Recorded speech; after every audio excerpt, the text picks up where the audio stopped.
Welcome to your MCQ अड्डा। दोस्तों आज है 1 अक्टूबर 2024। तो आज की जितनी भी इंपॉर्टेंट खबरें रहने वाली हैं उन्हें हम इस क्लास में डिस्कस करेंगे। तो ये रहा आपका पहला क्वेश्चन। हाल ही में किस अभिनेता को दादा साहब फाल्के पुरस्कार से सम्मानित किया जाएगा?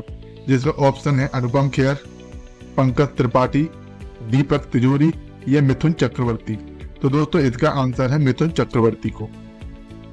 भारतीय सिनेमा में अपनी बहुमुखी योगदान के लिए मशहूर दिग्गज अभिनेता मिथुन चक्रवर्ती को 8 अक्टूबर 2024 को 70वें राष्ट्रीय फिल्म पुरस्कार समारोह में प्रतिष्ठित दादा साहब फाल्के पुरस्कार से सम्मानित किया जाएगा। मिथुन चक्रवर्ती ने 1976 की फिल्म मृया से अपने करियर की शुरुआत की थी, जिसमें उन्हें सर्वश्रेष्ठ अभिनेता का राष्ट्रीय पुरस्कार भी प्राप्त हुआ था। बता दें कि 2024 में ही मिथुन चक्रवर्ती को पद्म भूषण पुरस्कार से सम्मानित किया गया है।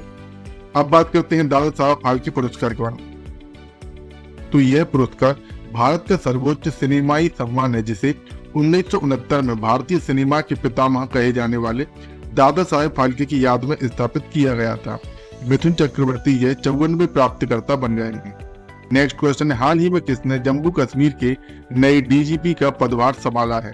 तो यह पदभार संभाला है आईपीएस नलिन प्रभात ने।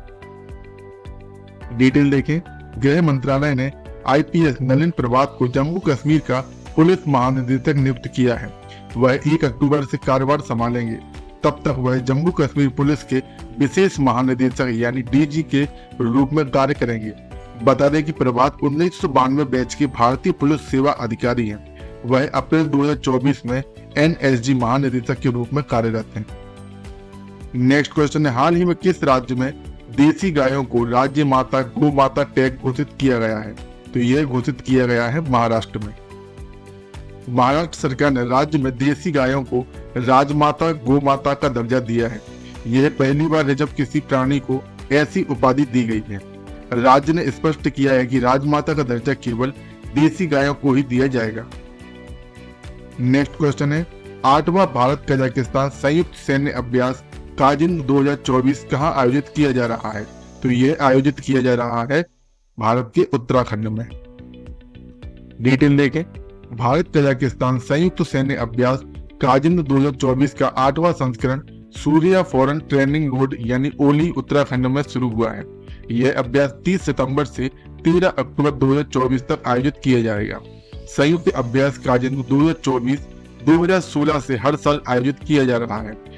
संयुक्त अभ्यास का पिछला संस्करण 30 अक्टूबर से 11 नवंबर 2023 तक कजाकिस्तान के ओटार में आयोजित किया गया था।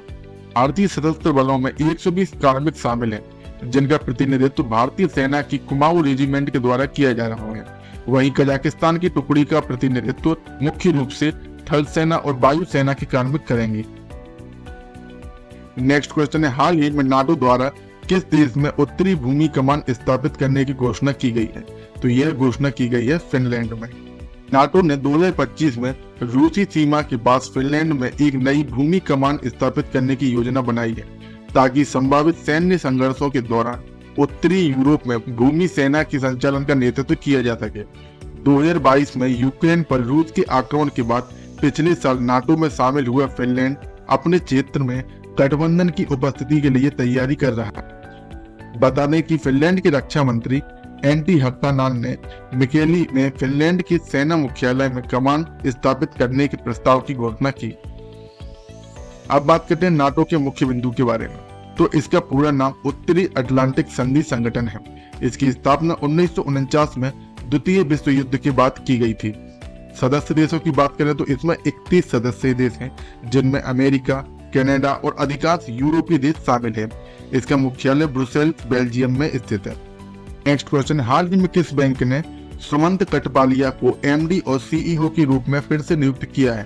तो यह बैंक है इनसाइड बैंक ने।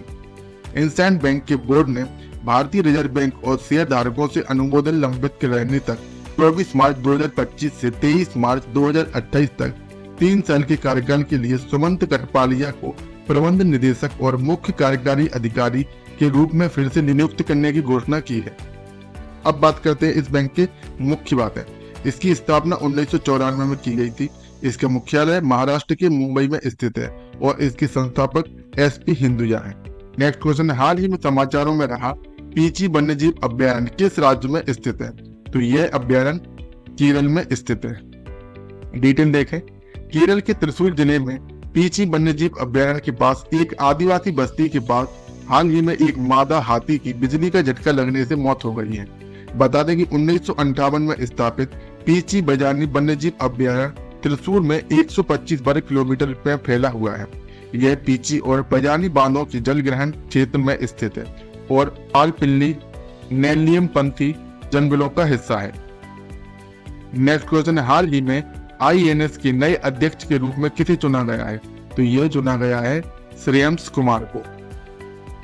डिटेल देखें, मातृभूमि के MB श्रेयस कुमार को देश में समाचार पत्रों, पत्रिकाओं और पत्रिकाओं के प्रकाशकों की शीर्ष संस्था द इंडियन न्यूज़पेपर सोसाइटी यानी INS का अध्यक्ष चुना गया है। वे राकेश शर्मा का स्थान लेने वाले हैं। बता दें कि मनियाकोंड वीरेंद्र कुमार श्रेयस कुमार एक भारतीय राजनीतिज्ञ हैं। वे 12वीं और 13वीं केरल विधानसभा के पूर्व सदस्य हैं, जिन्होंने 2006 से 2016 तक कलपेट्टा निर्वाचन क्षेत्र का प्रतिनिधित्व किया है। अब बात करते हैं INS के बारे में।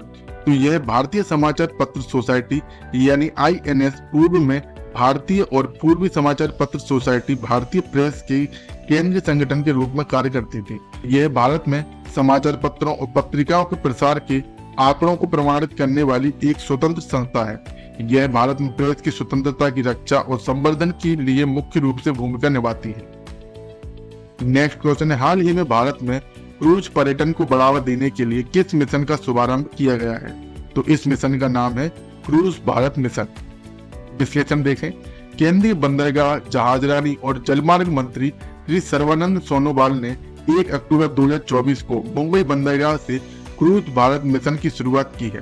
इस मिशन का उद्देश्य क्रूज पर्यटन के लिए वैश्विक केंद्र के रूप में भारत की क्षमता को बढ़ाना है, जिसका लक्ष्य 2029 तक क्रूज यात्री यातायात को दोगुना करना है। यह 3 प्रमुख क्रूज खंडों का ध्यान केंद्रित करता है, जिसमें महासागर और बंदरगाह, नदी, अंतर्देशीय और द्वीप शामिल हैं। दोस्तों, आज की क्लास का अंतिम क्वेश्चन है, हाल ही में भारत की पहली सरकारी वित्त पोषित मल्टी मॉडल AI पहल कौन सी है? तो यह पहल है भारत जेन। डिटेल देखें, 30 सितंबर 2024 को नई दिल्ली में भारत जेन का उद्घाटन किया गया है, जो जनरेटिव AI के प्रति भारत की प्रतिबद्धता में एक महत्वपूर्ण कदम है। इस पहल का उद्देश्य भाषा, भाषण और कंप्यूटर विजन में आधारभूत मॉडल विकसित करने, सार्वजनिक सेवा वितरण और नागरिक सहभागिता को बढ़ाना है। दोस्तों, आज की क्लास में बस इतना ही। आज की क्लास में हमने 1 अक्टूबर की सभी महत्वपूर्ण खबरों को डिस्कस किया है। अगर आपको क्लास पसंद आई हो तो वीडियो को लाइक, शेयर एवं सब्सक्राइब करना ना भूलें। एवं क्लास की प्री PDF के लिए हमारे टेलीग्राम चैनल को ज्वाइन कीजिए, जिसकी लिंक डिस्क्रिप्शन में दी गई है। धन्यवाद।